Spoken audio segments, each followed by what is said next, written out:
Preposition parts of স্পিচের ষষ্ঠ অবস্থানে আছে প্রিপজিশন, এবং প্রিপজিশনের পরে অবজেক্ট বসে।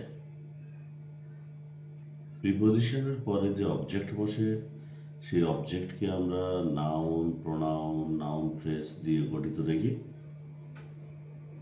এবং প্রিপজিশন এবং তার এই অবজেক্ট মিলে তৈরি করে প্রিপজিশনাল ফ্রেজ। আর এই প্রিপজিশনাল ফ্রেজ কাজ করে মডিফায়ার হিসেবে। যখন নাউনের মডিফায়ার, তখন সে অ্যাডজেক্টিভ ফ্রেজ নামে পরিচিত। আর যখন অ্যাডজেক্টিভ, ভার্ব অথবা অন্য কোনো অ্যাডভার্বের মডিফায়ার, তখন সে অ্যাডভার্বিয়াল ফ্রেজ হিসেবে পরিচিত।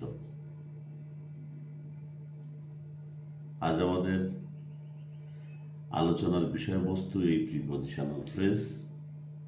এসব আমরা খাতা কলমে দেখি। প্রিপজিশন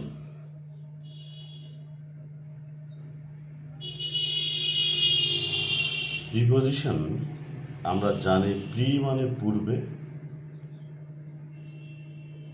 আর পজিশন মানে হচ্ছে অবস্থান। কার পূর্বে অবস্থান করে? প্রিপজিশন অবজেক্টিভ কেস, তার মানে হচ্ছে অবজেক্টের পূর্বে অবস্থান করে, এবং অবজেক্ট তৈরি হয় নাউন দিয়ে অথবা প্রোনাউন দিয়ে অথবা নাউন ফ্রেজ দিয়ে। কখনো কখনো নাউন ক্লজ দিয়েও কিন্তু এই অবজেক্ট হতে পারে।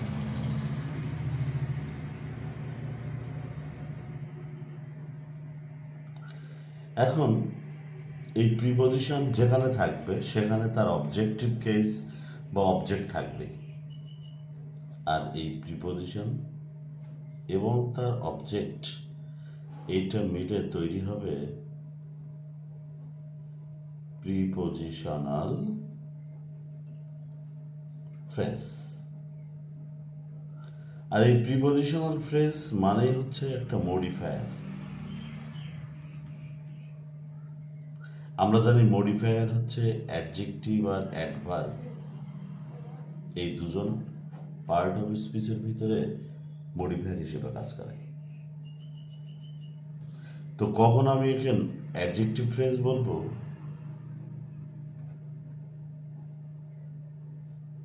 যখন সে নাউনের পোস্ট মডিফায়ার, নাউনের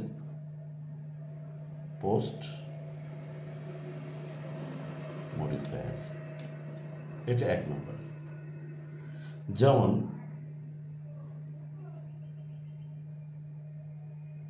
রিনা ইজ এ টিচার ইন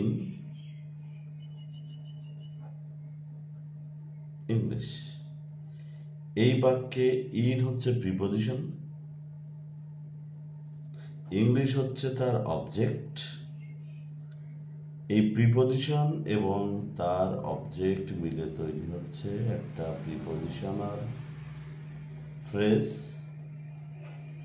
আর এই প্রিপজিশনাল ফ্রেজ টিচার নাউনের পোস্ট মডিফায়ার, নাউনের পরে বসে এই নাউন সম্পর্কে তথ্য দিচ্ছে। তো রিনা ইজ এ টিচার, রিনা একজন শিক্ষিকা ইন ইংলিশ, তিনি একজন ইংরেজির শিক্ষিকা। যদি আমি বলতাম Rina is a teacher in mathematics, তাহলে তিনি কিন্তু ম্যাথমেটিক্সের টিচার হতেন। Rina is a teacher in Bangla, তিনি বাংলার একজন টিচার হতেন। সুতরাং ইন ইংলিশ এই টিচার নাউনের মডিফায়ার হিসেবে কাজ করছে। তাই নাউনের মডিফায়ার মানে হচ্ছে অ্যাডজেক্টিভ। যেহেতু এটা একটা ফ্রেজ, তাই এটা অ্যাডজেক্টিভ ফ্রেজ। আবার দুই নম্বরে প্রিপজিশনাল ফ্রেজকে আমরা বলছি অ্যাডভার্বিয়াল ফ্রেজ।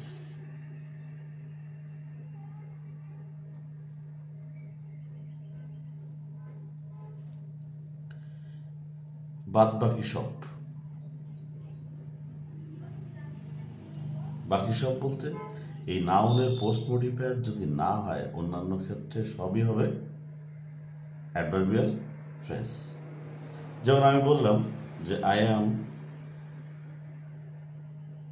উইক, আমি দুর্বল, and I am weak in English.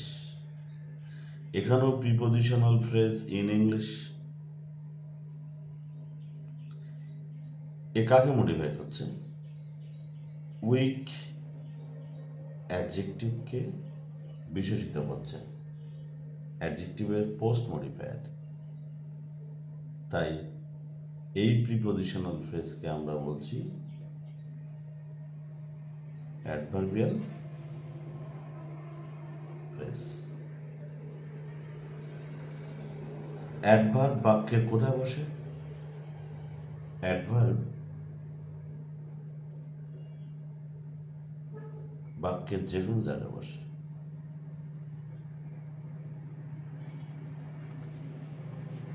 যে কোনো স্থানে বসে। তেমনি অ্যাডভার্বিয়াল ফ্রেজও বাক্যের যে কোনো স্থানে বসে। Adverbial phrase, adverbial clause, adverb যেখানে যেখানে বসে অ্যাডভার্বিয়াল ফ্রেজ বা অ্যাডভার্বিয়াল ক্লজ সেখানে সেখানে বসে। আমাদের বিষয় হচ্ছে অ্যাডভার্বিয়াল ফ্রেজ।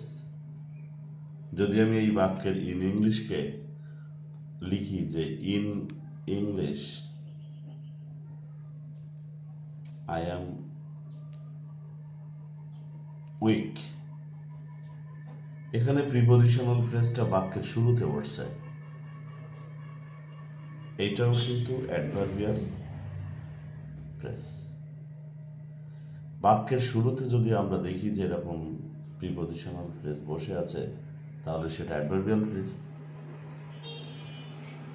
যখন অ্যাডভার্বিয়াল ফ্রেজ হবে তখন এটাকে আমরা বাক্যের যে কোনো জায়গায় নিয়ে বসাতে পারবো। যদি বলি I in English am weak, এটাও অ্যাডভার্বিয়াল ফ্রেজ। ইন ইংলিশকে আমরা অ্যামের পরেও বসাতে পারি। I am in English weak, এটাও বলা যাবে। আই অ্যাম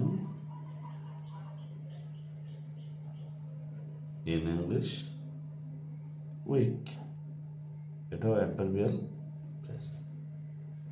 যখন কোনো প্রিপোজিশনাল ফ্রেজকে আমরা বাক্যের যে কোনো জায়গায় নিয়ে বসাতে পারি, অর্থের কোনো পরিবর্তন হয় না, তখন ওটা অবশ্যই অ্যাডভার্বিয়াল ফ্রেজ।